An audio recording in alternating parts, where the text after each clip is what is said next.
Ryan, thank you. Thank you so much. And Arizona State University, thank you so much for inviting Jeff up here to talk about this very important subject. So I'm looking forward to not only the conversation we're having as a panel, but also the Q&A, the conversation around it, because I think that's vastly important. The other reason I'm here, and again, I want to congratulate ASU because we have this project called CREST, which I'll talk about. And ASU was one of the grantees that were provided funding for, so we're really excited about that. So before I start, let me introduce myself, and then I'll talk about JFF and CREST and what we do. So my name is Dr. Taj Eldridge. I'm born and raised in Dallas, Texas. I reside in Los Angeles. I went to school at Texas A&M for poetry, of all things, and literature. Thought I was going to be a writer, and work for a newspaper. Then that all changed, as we all know. Ended up going to Pepperdine University to get an MBA in economics, and then also Claremont Graduate University to get a PhD in geopolitical economics. Throughout that life, that span, when I was in undergrad, I never heard of this career called venture capital until I read this book. And that book introduced me to this idea around venture capital. In early stage, I started investing, working in the financial space as well, and investments.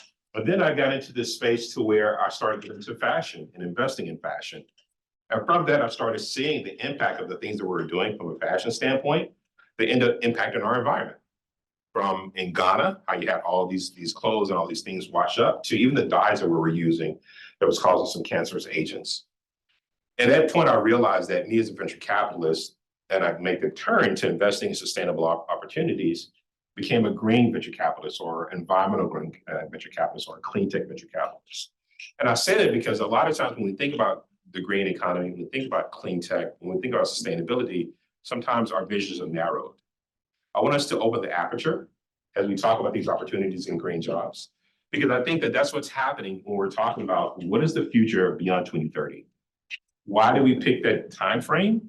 Is because yes, we have to make sure we get the carbon reduction within the air. We have to make sure we get under 1.5 degrees Celsius. But my question is, what happens after 2030? We have to continue to live the sustainable lifestyle and ensure that we're using our resources effectively. So as I was making these investments as a venture capitalist, one of the things I started noticing was that I'm making these investments in these companies and these funds. And my question is, do we have enough skilled workforce to work for these companies that I'm investing in? At the same time, Aries and Jobs for the Future, which is a 40-year-old organization, nonprofit based in Boston, focusing on learning and workforce, had the same question about how can we train and skill individuals into these green jobs and these green economy. And so I came over to JFF in 2022, launched what's called the Climate Resilient Employees for a Sustainable Tomorrow. That's a $25 million 5-year project funded by Aries, the charitable foundation, the private equity fund, to focus on the idea of how do you train and place 25,000 individuals into green jobs in the next 5 years, but also how do you make people aware of these jobs? When I came, and one of the things we talked about is the idea of diversity in that space as well. A lot of times when we think about the word diversity, we go to 2 areas. We go to race and gender. But again, I want us to open the aperture. Diversity could also mean the place of geographic diversity. Those of us here, we're in Arizona, we're in some of the big cities, Phoenix, I flew into and loving what I'm seeing here. But what about the people who are in, say, Jackson, Mississippi, or St. Louis, Missouri, some of these other areas? And so West Virginia, we want to make sure that when we talk about the idea of diversity in green jobs, we're opening it and also looking at people who live in these rural communities. The other area I want you to think about when we talk about the idea of diversity is educational attainment. We're all here at Arizona State, which I'm happy that this is the #1 school for sustainability. So I'm interested in for the conversations afterwards. But what about those who did not get a chance or the opportunity to go to ASU? What about those that are focusing on or in the community college area?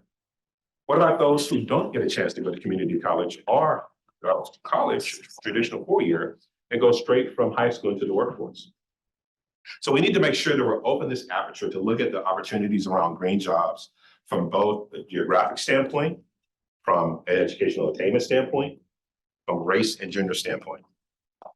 So GFF has been focusing on this idea of K-12 and higher education and workforce for the last 40 years. And what I love to say about GFF is that I'm old enough to remember when there were no phones and we didn't have the internet on our phones, when instead of using Google Maps, you had to use this old thing called Thomas Guide. Some of the folks here may have remember that, right? Some may not. But I said that because that at that time, when that transition was happening in the early 90s, there was this conversation of bricks or clicks, if anybody remembers that. Do you have a storefront that's a brick that is just a physical storefront? Or do you have an online storefront? This was the early days of Amazon. Now we're not even having those conversations. It's ubiquitous that you have both the physical and the virtual, and sometimes only the virtual. But the conversation around bricks and clicks changed the way that we learn. It changed the way that we do business. That's the same way that we're thinking about climate. A lot of times we get caught into the political atmosphere around climate, the conversation around the science. But what I'm looking at is that it's about the utilization of resources globally. And so I think that's one of the reasons that when we talk about the idea of climate and we talk about the idea of workforce in the space, again, we're open to the aperture of the type of jobs we're looking at. JFF with Crest did three things when we were focused on it. Number one, we did our thought leadership papers to talk about, number one, what is a green job? What that means, the type of skills that you have. Number two, we focused on the entrepreneurial, the technology in the space, companies that are focused on the intersection of workforce and climate. And then number three, which my colleague Lucy here in the team of, we talked about how do we connect with the regions and really kind of focus on the idea of growing green jobs in that space. We started out with 20 regions that we focused on across the United States. Now we're down to 10 regions, which include, like I mentioned, ASU. And out of that regions, we have about 40% that are universities and 60% that are various nonprofits and workforce organizations. And the whole idea there is to say, what is important about that region, that specific region that we can focus on in the idea of climate and green jobs? I love the fact that when Ryan introduced himself, he mentioned this idea of lifelong learning. I think that's a huge part of the climate atmosphere as well, is that we're in the infancy and we're in the adolescent phase of climate. I remember a number of years ago when I was first investing during the Obama administration, we had these same conversations about jobs and climate and workforce. If those remember that time, unfortunately, one of the things that happened was that we had a lot of people that were trained, but the jobs were not there. The jobs changed and opportunities changed and the availability changed. So now we get the second opportunity to do it. We have more support from a federal standpoint, from a public policy standpoint. But now how do we be more collaborative from the business community, from the investment community, from the higher education community, from the K through 12 community, and from the community itself? And so that's what I'm excited about, and that we'll talk about later on down in this panel. And also I think that's important. A few things I want to talk about when we talk about green skills. There are three areas to look at. Additive green skills, skills that are blended, and skills that are job changing. Let's go with additive. Additive is what I mentioned, for example, for me being a venture capitalist who had the additional green lens on the think work that I did to start focus on making investments in clean tech companies or clean tech funds. Blended of those skills when you start seeing the opportunity to where your work is being impacted by the idea of utilization of resources, of energy, of water, how to utilize clean air. And job changing of those skills that we see all the time, whereas transportation, the type of vehicles that we're driving may change. But remember what I talked about being in the additive space. And what that means is that right now there's a huge push on electric vehicles. And we see that, and we're focusing on the idea of infrastructure, with charging infrastructure. As I was coming in, I always had like to have conversations with Lyft drivers and Uber drivers to say, what are your thoughts about transportation? And a lot of times when I go into these cities, what happens is they talk about, well, you know, I don't want to be controlled. I don't want to run out of electrons when I'm doing my business, and have an unavailability, or I don't even understand that the mile range are increasing for these type of vehicles. The affordability is increasing for those type of vehicles. The charging infrastructure is increasing for those type of vehicles as well. The other thing to think about is that there are different types of transportation modules that are happening also when we start thinking about biodiesel and biofuel. One of the things we think about is that those things are going to impact more the agricultural and the commercial side of the business as well. So I'm talking about all these industries and the things that are changing, and the three areas that we look at from an additive, a blended, and a job-changing opportunity. And the whole idea that we look at GFF is that every job has the opportunity to be a green job. Remember what I first said about the diversity piece of that rural, you need to think about geographic diversity, which also includes rural communities. The thing that I always think about is that while I'm in Southern California and I'm in the tech space, in the tech ecosystem, I'm making investments in the tech space. What about those communities where there's not a tech hub, there's not a tech center? What about those individuals who do go to community college and get their community college education or high school education? They tend to stay in the communities where they're either educated at or where they're born and raised. And I think one of the things we're thinking about happening is that there's going to be this push for the legacy companies that we see to get more green, for lack of a better word. They're going to start utilizing resources differently. And for us, the way we're looking at it as an investor, for me, yes, it's the right thing to do as a human, but from an investor standpoint, it can be competitive as well. When you think about it from that standpoint, when businesses start thinking about the idea of being more sustainable or more green is about competition, then we'll have the addition of that that's already happening with what's happening for us who believe in the policy side of it and the science side of it. And so that's another way that we have to think about how can the business community, the nonprofit community, the education community, and the policy community come together to ensure that we're moving to a climate-friendly future. All these things are really important because when we talk about this is that we have to ensure that in addition to the jobs that we're all studying for, and I was telling Professor Boone that I was happy to come here and see the carbon capture model that I was walking up to this building as an investor in a company called NCX that focuses on that space. There's a lot of different jobs that are coming into it. I mentioned NCX, which stands for Natural Carbon Exchange for a reason. They're a tech company started by some students from the University of Mississippi to start thinking about natural ways to capture carbon. One of the things I'm always interested in is the inflow of people into these jobs. Do you come to the job straight from schooling or from an apprenticeship program? Do you transfer to the job from a different industry? And in this case, I talked to a young gentleman that was that works for NCX. He came from the forestry industry. Now, what NCX does is what they essentially do, they have an exchange program, but they basically pay farmers and people who own land and timber to keep the timber on their land to offset what's happening from a carbon standpoint. And so a lot of times they have these representatives to go out and talk to the owners and really kind of make sure they understand the value of it. And I think that's another reason why when we talk about CREST, awareness is a huge part of what we do to ensure that people are aware of the opportunities around climate, the jobs around climate, and the economic benefit around climate. One of the other things I would say that's unique about the way GFF looks at things is that we're not just thinking about climate jobs for climate jobs. We have to also think about the unintended consequences of making that transition. What I mean by that is that GFF puts what we call a quality framework on our what we call climate jobs. What does that mean from a quality standpoint? Historically, when people think about quality, they think about wage increase. They think about how much money they can make in their transition, which is important. But there are some other things I want you to think about. Maybe I'll kind of wrap this in a story. There's a couple of people who live in the area, and I was telling Ryan, I flew in from Ontario, California. People are familiar with that, which is about 45 miles east of Los Angeles, because my wife is a professor at the University of California. There are people who live in those communities because of affordability, but they drive 45 minutes into Los Angeles for jobs. Typical 45-minute drive is only 45 minutes, but in this case, it can last up to 3 hours each way, 2.5 hours each way, going back and forth. That is not part of quality. And so when we talk about the idea of quality, we're talking about, are there opportunities to work near your home?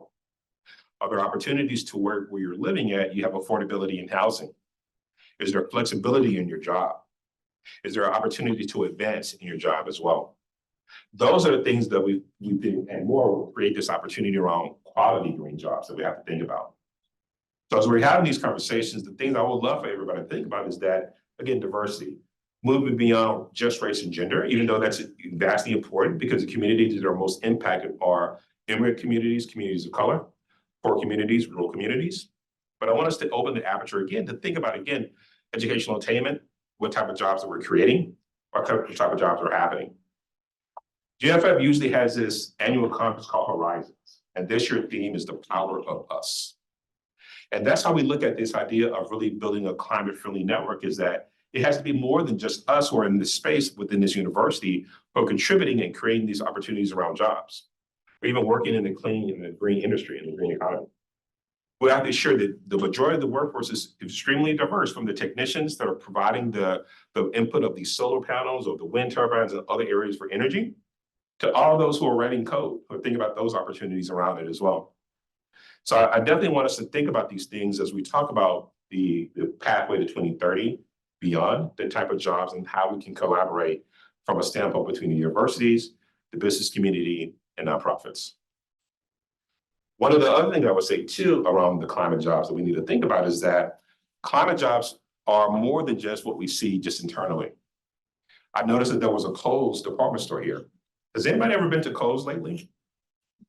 The reason I ask you that is that if you go to Kohl's, you see some products, some of those products start having some literature on it that says sustainably made, low water usage, and so many other things. Remember, I started in fashion, so I noticed these things. But the thing about that is thinking about, if you're a marketing major, there's an opportunity for you to contribute to this idea of the green economy, because now you have a product that has a focus on sustainable being made, sustainable products, right? If you're in the retail industry, now there's an opportunity for you to educate yourself more on these types of products. And so I think, again, that's why we talk about this diversity of the type of jobs, from additive, blended, and job changing, that we need to focus on when we talk about the green economy and jobs in the green economy. So I want us to have these things in mind as we go into the conversation. And I'm looking forward to collaborating with both Professor Lobo and Professor Boone as we talk more about this and the questions and answers.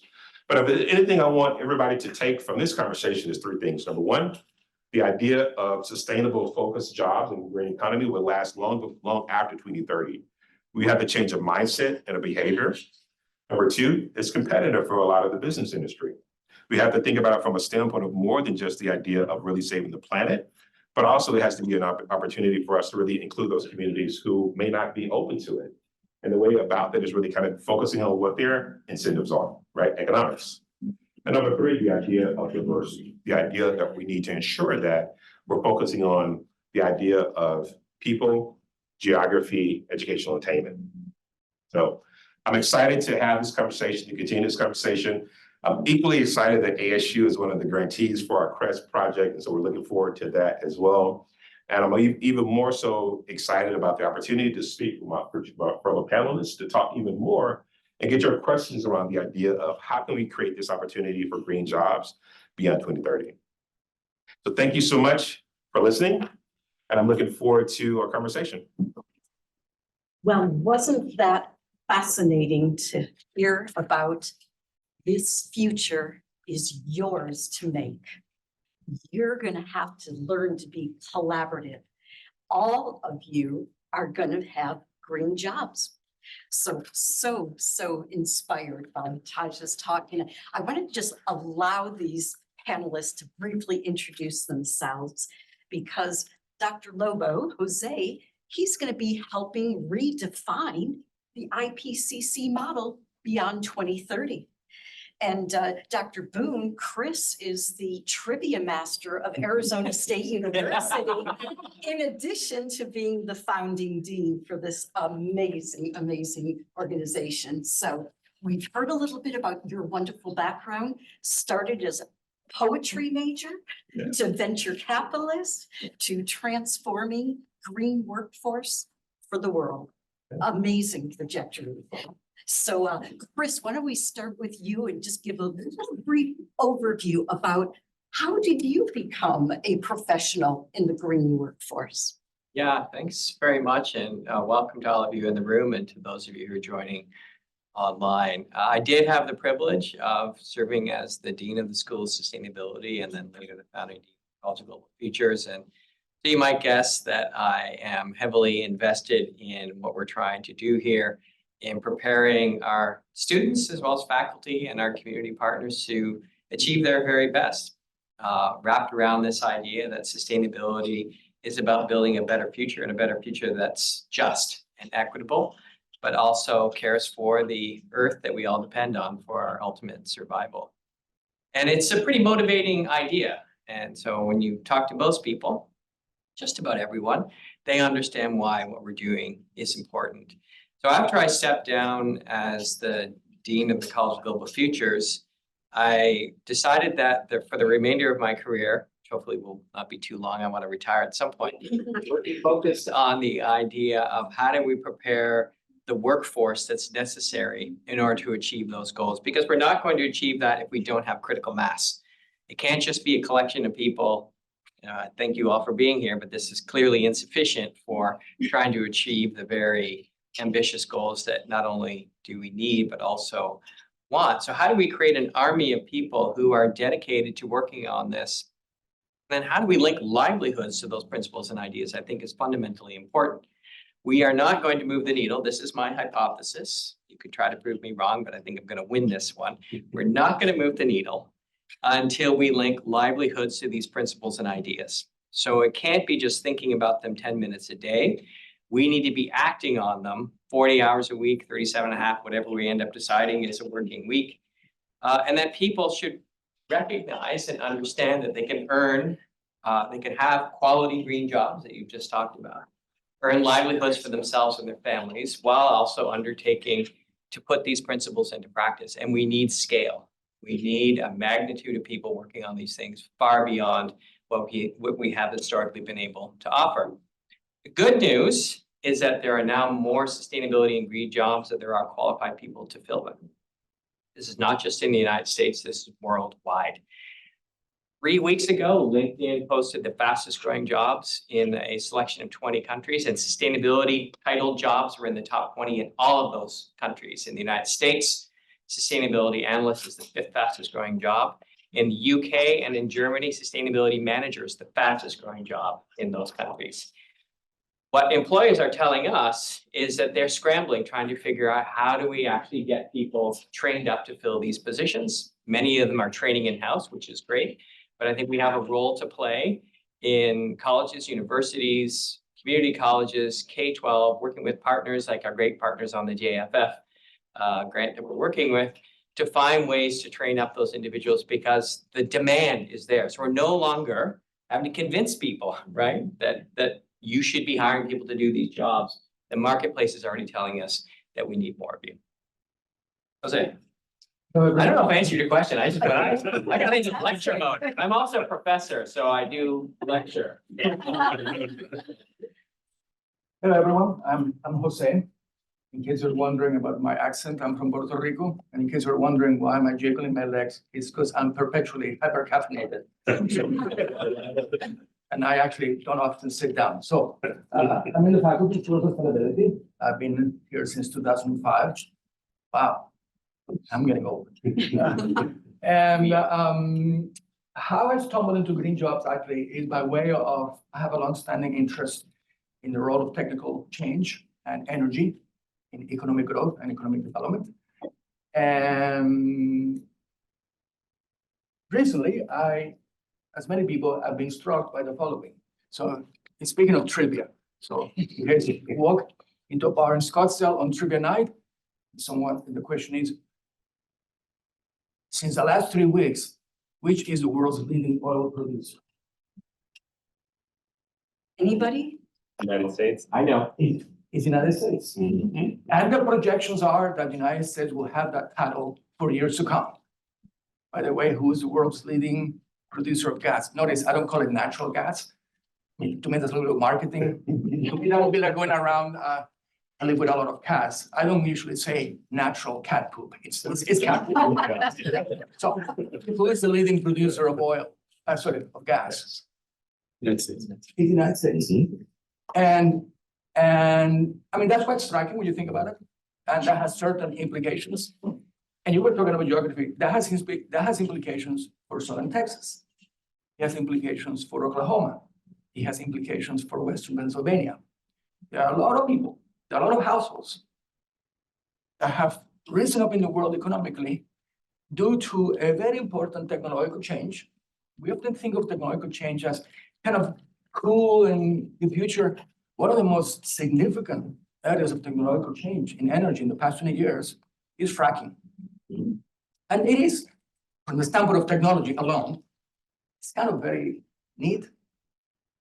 And then to think of it like, wow, this technological change brought a lot of people out of poverty, but their business is to extract oil.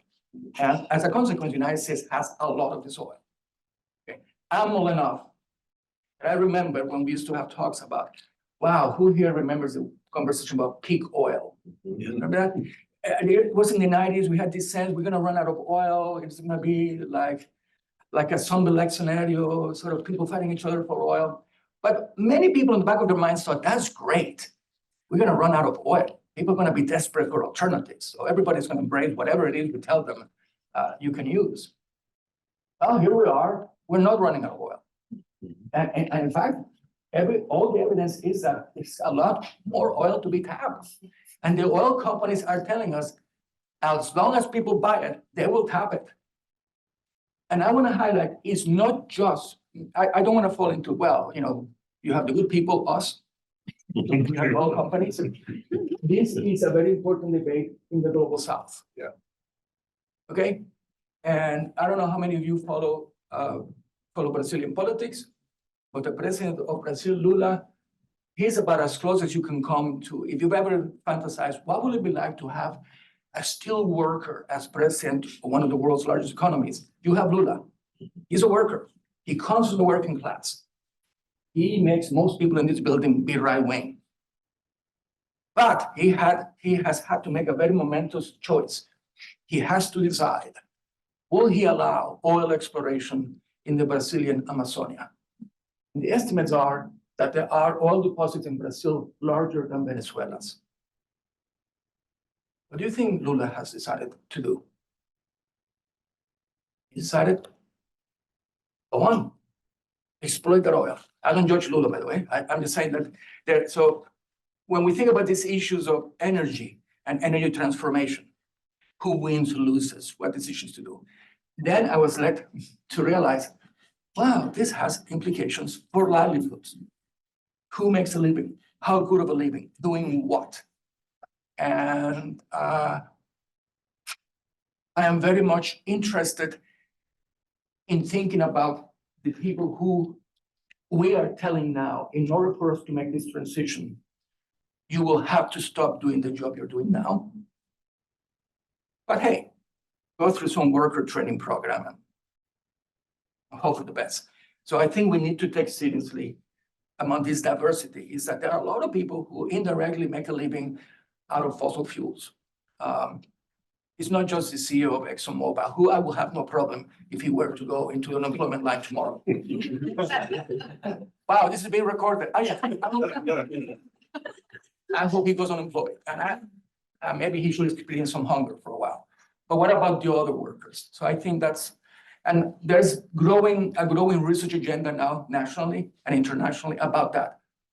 Who wins, who loses, and what to do about the people who, in effect, we're asking, do something else. May I add, to that point about Brazil, and I'm Dominican, so we're gonna have this conversation about the Caribbean, but look at Guyana.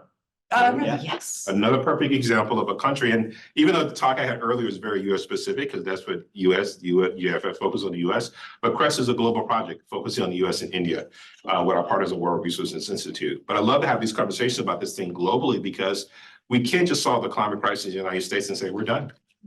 We can't just solve it in another country and say we're done. And also, too, we have to think about from the idea of diversity is that we've had a head start in a lot of different countries. And then we're telling those countries, well, wait a minute, you have to play by our rules, but you don't have a lot of the infrastructure to it. One of the things I love about Guyana was they said is, yes, we're thinking about oil exploration, but also we have this forest that we haven't touched, that we've taken care of, that's reducing a lot of the carbon in the atmosphere that no one's paying us for, even though you're polluting. There was a really great interview with him and a BBC journalist where it was great. And then you think about another guy, I'm trying to think of the other prime minister who was at COP, who was just phenomenal. But again, great conversation to have there, because these conversations about what happens globally also impacts our jobs here locally as well, from the technologies, from the way that things are being moved. And so that's why we always have to have an eye on what's happening globally. And also, I'm sure that the university, this is called the Global Futures for a reason, right? So looking forward to that. We have a program in Guyana, by the way. See? Fascinating place. And yes, exactly that challenge. Yep. And if you get a chance to watch that interview, watch it. It starts with the optics. Okay, I'm gonna use this language. You have this archetypal British journalist, white skin, interviewing someone who, let's say, is a descendant of the people who the British brought to Guyana without asking them, do you want to be brought to Guyana? And then ask yourself, has anyone from the BBC ever interviewed the prime minister of the government that has been the largest investor in coal for the past 40 years. Another trivia question. You know who is the largest investor in the coal industry worldwide for 40 years? He has been the government of Norway. Yes, Norway, when you think of Norway, you think of what? Salmon or Game of Thrones. So ask yourself. No, the question was asked, has the BBC ever asked the Prime Minister of Norway in the tones that he used? You hypocrite. Why do you talk about salmon and fjords when you invest all your money in coal? I looked, never. So there are a lot of issues also. I mean, besides these issues of energy, there is inevitably this story of, is the global north telling the global south, you should stop doing the nasty things we did because, hey, for the sake of the future? The global south is saying, no. Fascinating. How about, is there a question from our audience? And I didn't know if we had any online questions. Yes, please, go ahead. Is what I like. Introduce yourself. Oh, I'm so sorry. Thank you. I didn't even introduce myself. You're around these global thinkers. It's just spellbinding. I'm Julie Stiak, and I'm honored to host this wonderful event. I'm with the Maricopa County Community College District, and I'm the District Director for Workforce Education.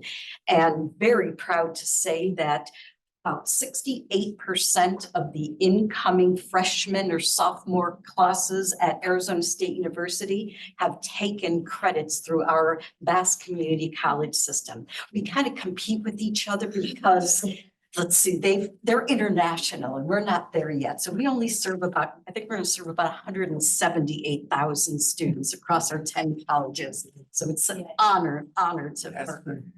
Every number is important. Thank you. Yes, every student. Yes, I have right. a question for anybody on the panel that might be interested in taking this. There's been some political pushback on the term ESG, environment, social governance. The title of this talk here is Green Workforce Development. We've used that, I think, a little bit interchangeably today with the word sustainability. I'm just wondering about the language that we use. How important is it? If we're talking about the private sector where all these jobs are going to be developed, is it better to talk about green or sustainable or ESG, or will it be a new term on the horizon? Or does anybody care to speculate? Yeah, it's interesting. The reason I tell the story about being a poetry major is because language is important. And for me, when I think about poetry, it tells stories.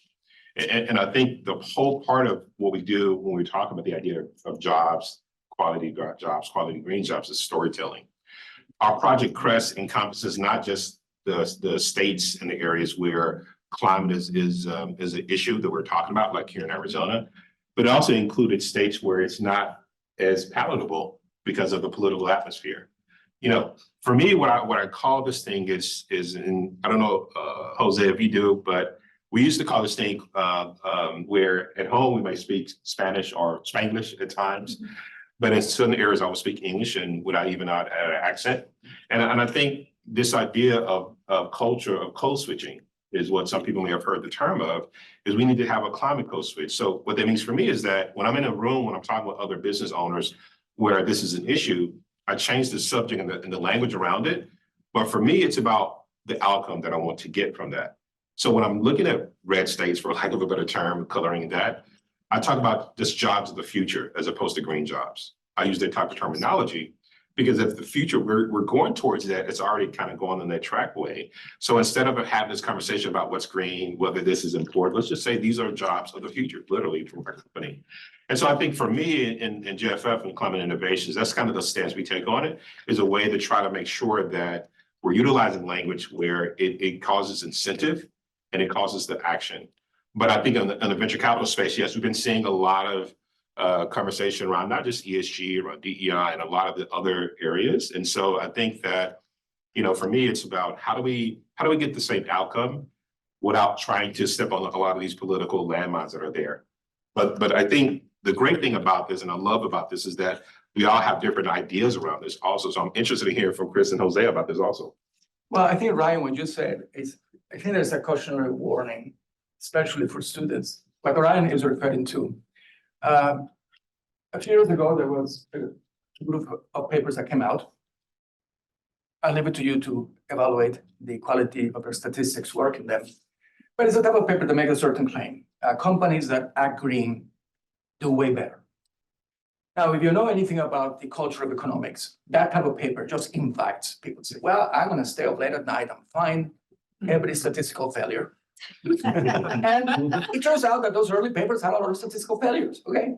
So, well, recently there have been a series of papers. Now, this is what we want in academia. This is the game in academia. I write a paper and I say something and Chris comes around and says, well, Jose, you were hallucinating. I cannot recreate it. Are you hallucinating right now? Just the coffee.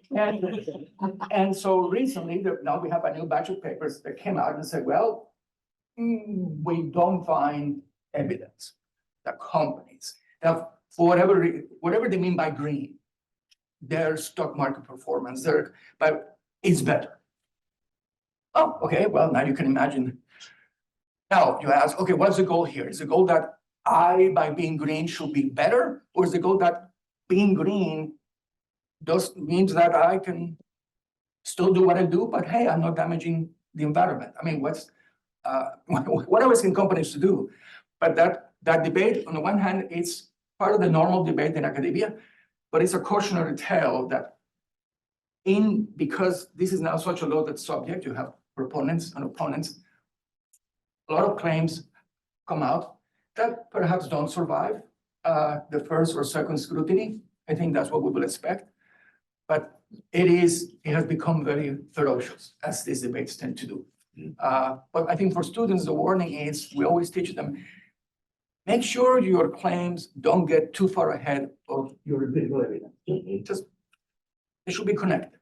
And I think here was a case where some of the early claims, just because a company uses recyclable cups in their kitchen, their workers are immensely happier. Okay, well, let's look at the data. You know, their workers are just as unhappy as workers tend to be in cafeterias. They're just using cups that are recycled. Why is that not good enough? Just leave it like that. They're using recycled cups. Okay, stop. But anyway. Yeah, and terms change. So I know, Ryan, in some of the clients that you've been working with, they're now moving towards something called values investing rather than using ESG. But the outcomes, to Tasha's point, are similar in approach, right? And what people are trying to achieve. And there's clearly a market demand for them because these portfolios are growing year after year. So it's something that public is beginning to recognize. So you can go to your Kohl's store and buy your sustainable clothing, but it's also changing the way that people are thinking about their investments. So that's good to see. When I first started working in environmental justice about 25 years ago, it was very niche. And I remember actually submitting a proposal to the National Science Foundation, and the program officer telling me, do not include the term justice in this proposal, because it would be flagged as advocacy or it would be seen as too radical. But now you can get a job as an environmental justice professional, right? So the nature of that term has now become almost mainstreamed in ways that are pretty remarkable. So again, if there was some kind of pushback against environmental justice, those principles and ideas are not going to fade away, right? These are really core to what people care about. It changes the way that people behave. It changes the way that people think about themselves and the relationship with communities. So yeah, the terms may change, but if we can just focus on the outcomes, to Tasha's point, then that's the thing that should keep us motivated and going.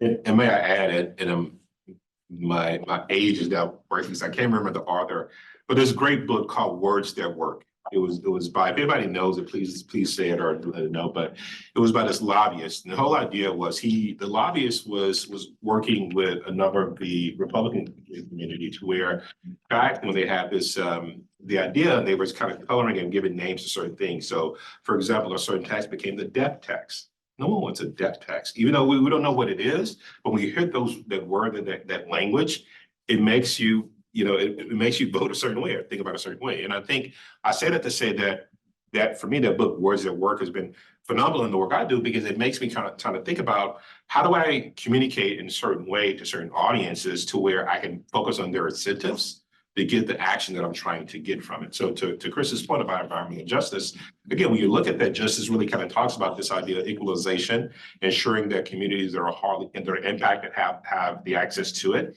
And I think also too, we think about the idea of in the venture capital space, climate mitigation has had a lot of the more investments in it, where we're reducing a lot of our climate use. Adaptation is slowly kind of getting into this space to where how's the life going to happen after we have these climate impacts? How do we do it? And then now resiliency is slowly becoming an investable area that we're seeing a lot more of. So I think that that's important also to ensure that as you're going into the workforce, whether you're focused on academia, doing what Professor Lobo said around this idea of ensuring that you have that empirical evidence. Are you going into the private sector and really kind of working in the space, understand that, and again, pointing back to Ryan, this idea of lifelong learning, things will change.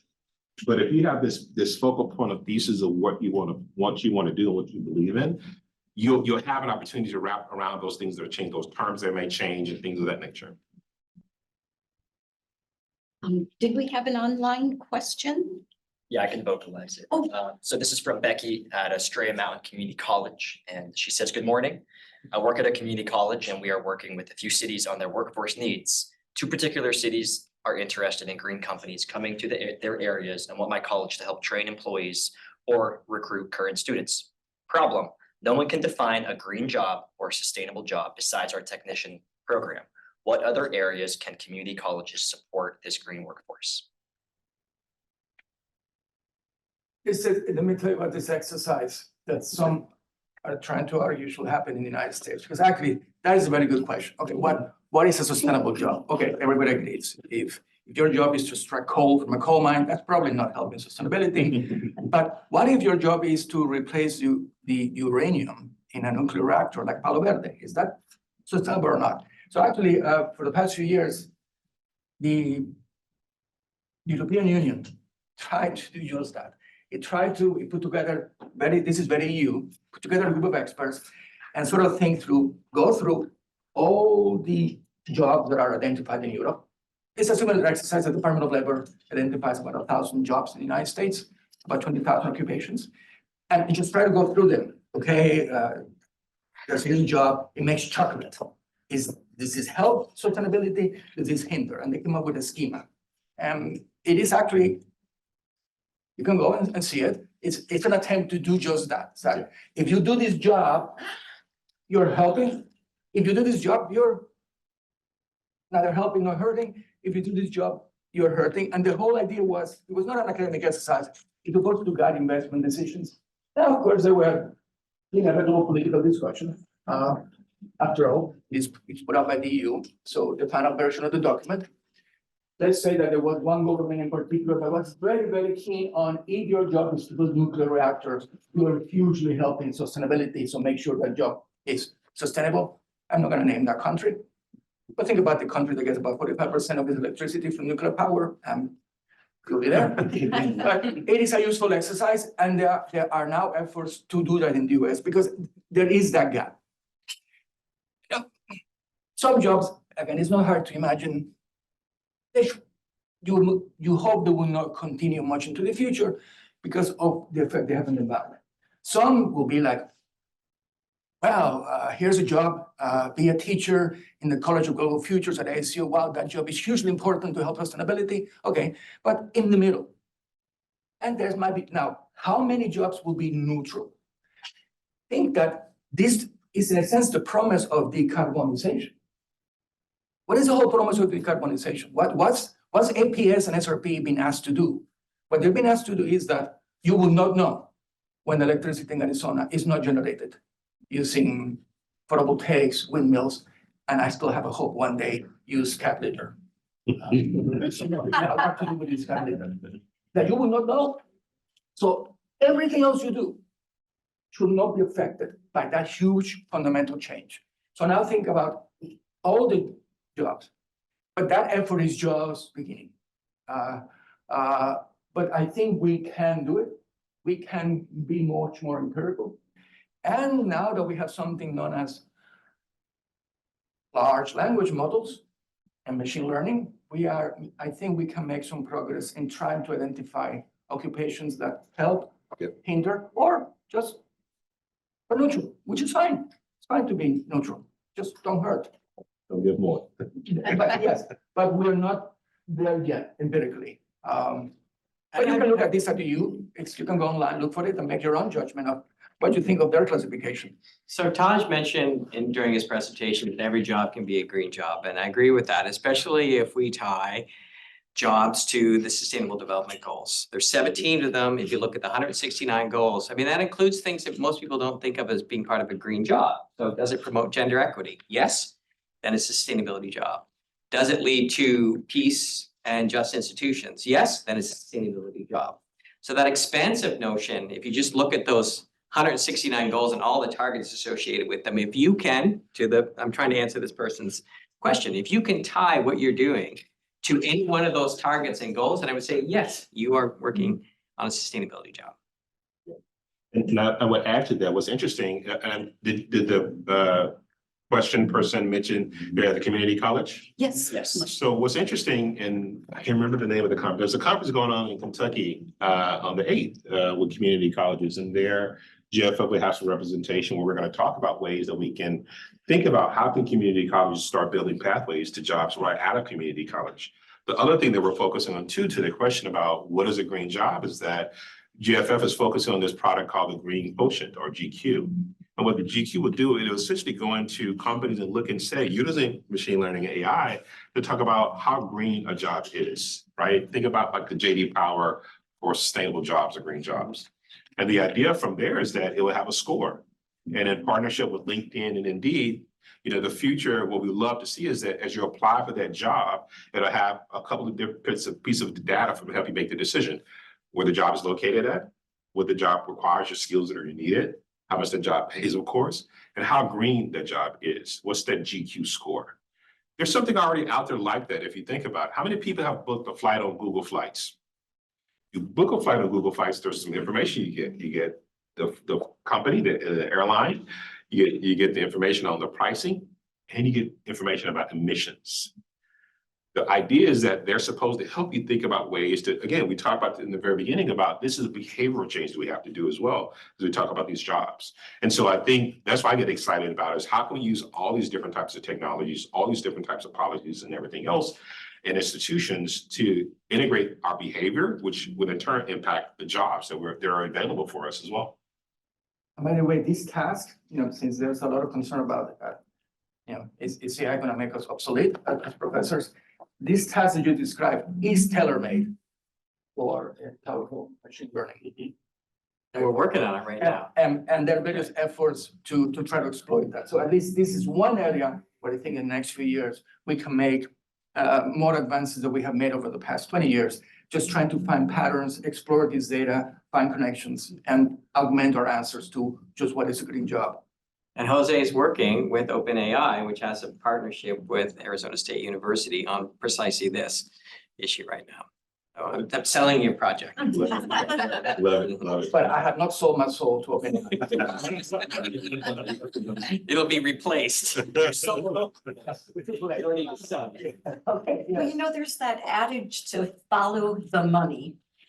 And our current White House team is investing the most money in sustainability, resiliency. Even our governor's office has rebranded its Office of Resiliency because that really brings in that human component. So let's follow the money. And my colleague Becky and I are part of a $434 million EPA proposal for climate pollution reduction. ASU has a $500 million direct air capture. So the Department of Energy, Environmental Protection Agency, NSF, ASU is also leading the first regional innovation engine type 2 funding with the potential $160 million. So what that's telling us is that even the White House wants us to make truly ecosystem changes. These aren't $1 and $2 million grants. These are truly changing communities.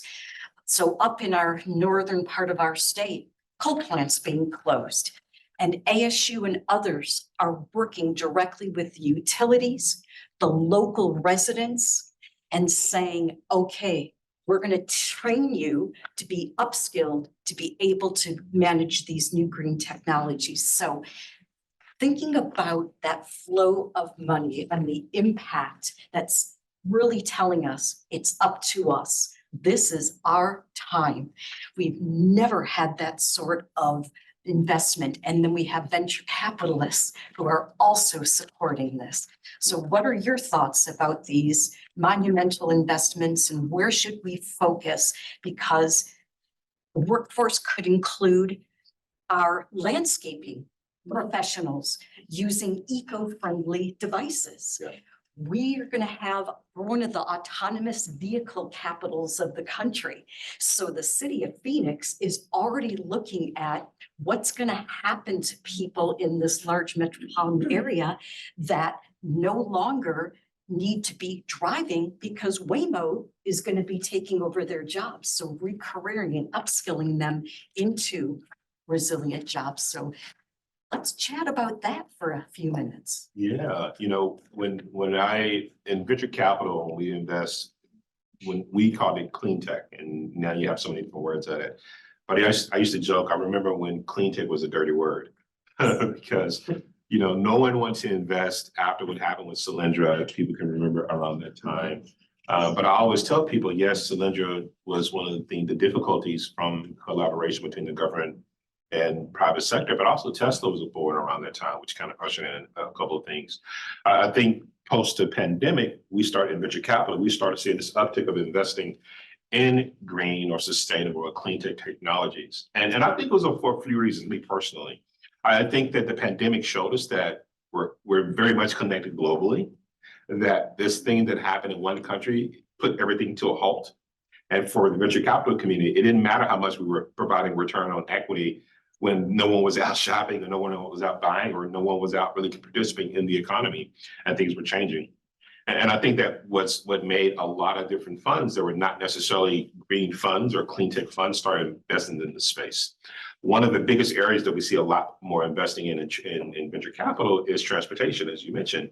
And I believe because, again, maybe I'm biased being in California where we have a car culture, but you see a lot of different jobs that are folks that are affiliated with that, not only from a standpoint of the vehicle manufacturing, everything around that, but again, like I mentioned, the infrastructure around it, around even how our cities are being made, or our cities are going to be redesigned. I spent a lot of time in the Middle East, in Dubai, and Riyadh, and Lucy and I actually also went to Mumbai. And what I get excited about that when we talk about that is that I see how the investments, as we follow the money here nationally, we also need to look at what's happening globally as well, and how people are rethinking, how people are moving again from different areas, and how cities are being built.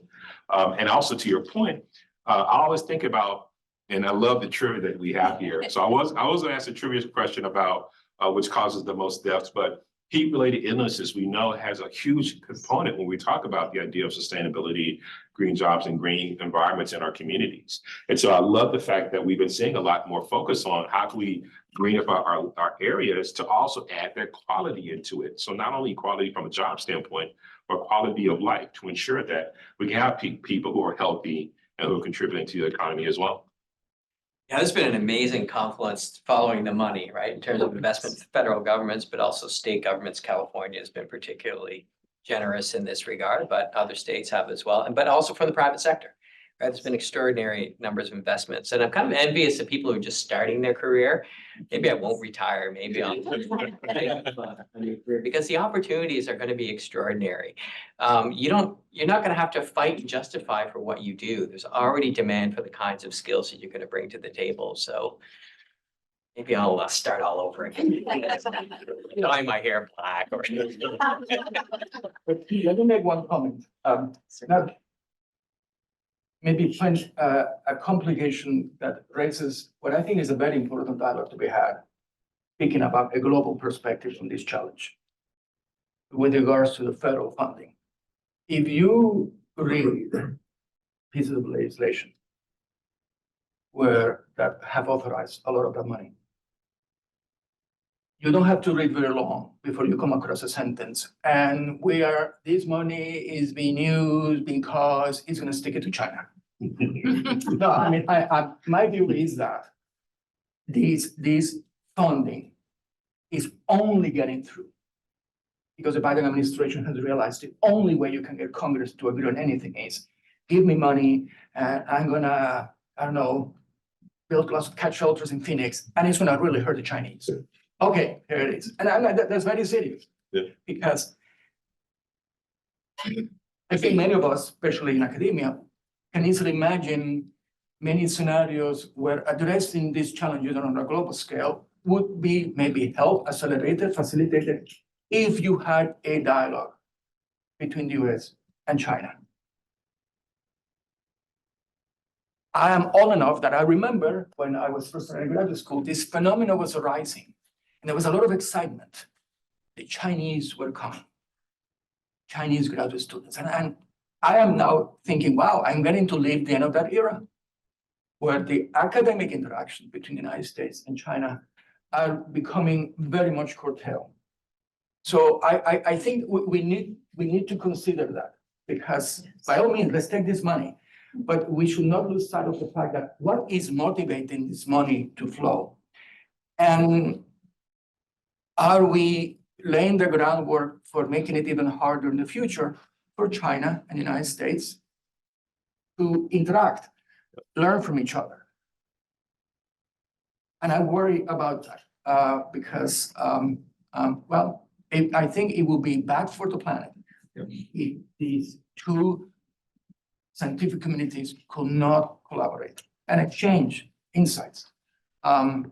So by all means, we should welcome the funds, but we should also be aware of, let's not justify everything in because, it's gonna weaken China. I think it's in the future can be self-defeating, but that's Very profound. Yeah, absolutely. I mean, when you think about it, to that point about the laws, there was information out there just talked about China creating a new vehicle, cheaper, more efficient than a lot of our own electric vehicles. But remember I said when I first started about this has to be the power of us. And us is not just us in the United States. Us is not just us on the western part of the hemisphere, but us is global. And it goes back to what I mentioned about the pandemic, that I really truly believe that as we talk about this idea of sustainability for this planet and for the people on this planet, it does have to be a collaborative effort where, and I think to that point, what's funny in California, I used to be the senior director for investment at the Los Angeles Clean Tech Incubator, and we partnered a lot with Chinese universities, despite what our federal government was saying. And I think that that's one of the things we want to see a lot more of. The collaboration may not come from the government side, but it may come from other areas where students are getting together to say, let's put the startup company and make sure it has this exposure, and other organizations. So I think that's the bright light that I see. I know a lot of times economics, for those who are in economic classes, we're always the doom and gloom, but I want to add a term to that for us is the plume part of that. So we don't have to be always doom and gloom, but there's a plume of the opportunities that are available for us as well when we start talking about this idea of climate, green workforce, and more. Thank you. The power of education. Wonderful. Yes, Peter. So I'm an entrepreneur. We're creating pathways to alternative pathways to high quality jobs. And I'm always thinking about what are the kind of what you were talking about before about the things that surpass a certain region. For example, here in Phoenix, we have a lot of semiconductor jobs that are becoming available, but that really is just in a small region kind of across the country. But when we're looking at like the energy sector, I saw something the other day that was, I think 3% of all energy consumption is going towards like AI and blockchain. And so looking at like an energy side, what are those jobs that kind of surpass like a specific geographic region? And it's kind of everywhere they're going to need robots, they're going to need electricians. They're these jobs that are going to pop up that we don't see right now that you're seeing that are going to appear everywhere? Yeah, in our data, and I could share, we could share with the team afterward. We had a deck where we talked about within the regions that we were granting in this challenge, where energy, whether it's grid management, energy usage, energy conservation, was high on the list of all the regions really kind of focusing on in regards to training people for those jobs in that space. And the reason I think that's important is because to your point about, we just talked about the idea of how can AI and machine learning really help us determine how green a job is, but the use of energy around that. And I remember at the very beginning, what I talked about is that for me, when I think about climate, when I think about sustainability, when I think about green, it is about how do we use our resources effectively? And I think that that's where we're going to see a lot more opportunity. Because again, if I look from a private sector venture capital space, the clean tech sector is only a small part. There's a whole other section of investors that are there investing in things that are going to be energy intensive. And I think that's, for me, the exciting part about it, because it gives me an opportunity to look out there and see that what can we impact? What can we create opportunities around? What can other jobs be created, or technologies, entrepreneurs that can rise up? So I actually like to see these problems and these challenges because it gives me an opportunity to invest in a solution for those problems.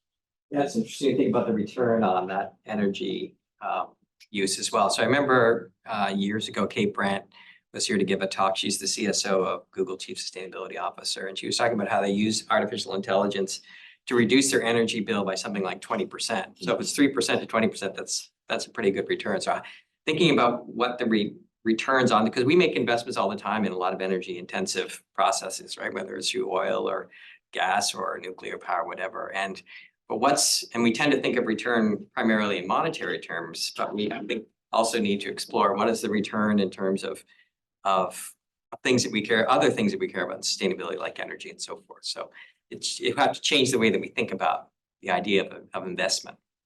But to those jobs, it is a case, there's a task force, the National Academy of Sciences, that is trying to initiate a research agenda on the geographic implications of decarbonization. There are some components of decarbonization that are actually much more geographic specific than fossil fuels. I mean, one thing about fossil fuel is you put it on a truck, it can be used anywhere. Photovoltaics and windmills, you are much more restricted. So there is a sense that jobs that, let's say, have to do with building and maintaining windmills, probably Texas, Illinois. But there are other things that need to occur around decarbonization, like building a new grid that's going to be nationally. And so I think the effort now is to try to identify, well, yes, when you think about don't use fossil fuels, the implications it has. Again, some of those job opportunities will be actually even more geographic specific than we're used to thinking about the generation of energy, for coal mining, but some are not. Now, what are those? I think that work is just starting, but I think we already can see how there's much that needs to happen to decarbonize the electricity system that needs to occur everywhere. Some of what needs to happen to decarbonize electricity will be very geographic. Well, let's also remember there's a long history, the dynamics of the labor market in the United States for years. I mean, we pay attention only when there's a downturn, upturn. Every year, there are literally millions of jobs that are created or destroyed. There's a tremendous amount of churning. Historically, one of the defining features of the US economy is labor migration internally. People have moved. In fact, look at us here. I mean, I sometimes joke with my students, if an alien were to come from space and look at this area, they might conclude, wow. It's unaffordable. At some point in the United States, there was a nationwide decision to move huge amounts of people in a coordinated fashion to the Southwest. Because look, it happened. You will not just no, there was no such coordinated effort. So I think we can expect that there will be labor migration, there will be labor churning. Some a little bit more tight than others, but again, much that needs to be done that will afford opportunities. But what that makes is an active area of work now in terms of being able to identify it. So you can tell how passionate everybody is about this wonderful subject. And I know we're a little out of time. I just wanted to allow this one very patient individual, if you're all okay with So, as we're talking about the future, and I think, language and education is such a massive component to these green jobs. How do we plant the seed to a younger generation of leaders that will really be stepping into this workforce in a way that none of us in this space will yet know of? And so I primarily work with high school students and talking about, our degree program. Sometimes it's a really hard pill to swallow because it seems like the world is ending and like there's nothing that we could do, but there's so much that's happening right now. How or what kind of language should be using with our younger generation to understand the importance of these green jobs and the impact that they could have in finding solutions to these really big problems? So I'll just say something quickly because I know we don't have a lot of time, but there's amazing opportunities. Hopefully we've conveyed that to you. And of course, we need to do a better job of getting that message across. And it's not just about, earning a paycheck, but there's also opportunity to do really meaningful work. And we hear from employers all the time, especially with sort of whatever generation all of you are, that working for an organization that takes these principles seriously really matters. So recruiting and retraining those individuals, they know that they need to be able to do this. And it has to be more than talk. They actually have to demonstrate action as well. I heard someone at GreenBiz talk about, everyone's heard of quiet quitting. There's now something called climate quitting. So people, especially younger generations, are leaving organizations if they find out that the company's not living up to its expectations. Anyway, so that's sort of a roundabout answer, but we need to better communicate that those opportunities are there, that the world doesn't have to come to an end, and you can actually play a role in making sure that it doesn't. And you can also earn a livelihood while you're doing that as well. It's not just about sacrifice. Well, how about let's thank these wonderful panelists.